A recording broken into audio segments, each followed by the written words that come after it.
ഏവർക്കും ഡിജി ഡയറിയിലേക്ക് സ്വാഗതം. ഇന്നൊരു പഴഞ്ചൊല്ലാണ്, കേട്ടു നോക്കൂ. അട്ടത്തിരിക്കണ പൊട്ടോ എൻ്റെ ഭാഗ്യയോഗവും കണ്ടോ. അമ്മായിയമ്മ മരുമകൾ പോരാണ് ഇതിലെ കഥാതന്തു. വിധവയായ അമ്മ, മകൻ, മരുമകൾ എന്നിവരാണ് ഈ കുടുംബത്തിലുള്ളത്. ഭാര്യയുടെ ദുസ്വഭാവത്തെക്കുറിച്ച് സൂചന ലഭിച്ച മകന് വാസ്തവം അറിയാൻ ആഗ്രഹം തോന്നി. കാരണം താൻ കൂടെയുള്ളപ്പോൾ ഭാര്യയ്ക്ക് അമ്മയോട് ഭയങ്കര സ്നേഹമാണ്.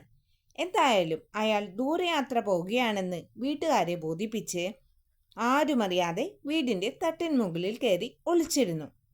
ഭർത്താവ് പുറത്തു പോയതും മരുമകൾ തനി സ്വഭാവം പുറത്തെടുത്തു. അമ്മായിയമ്മയെ ഉപദ്രവിക്കാനും തുടങ്ങി. അവരാകട്ടെ ഗതികെട്ട് ദൈവത്തോട് വരെ ദേഷ്യപ്പെടാൻ തുടങ്ങി. ഇങ്ങനെ കരഞ്ഞു വിളിച്ചു, അട്ടത്തിരിക്കണ പൊട്ടോ എൻ്റെ ഭാഗ്യയോഗവും കണ്ടോ എന്ന്. ആ സാധുസ്ത്രീ ദൈവത്തിനോടാണ് പറഞ്ഞതെങ്കിലും അപ്പോൾ അട്ടത്തിരിക്കുന്ന മകന് സത്യാവസ്ഥ മനസ്സിലായി.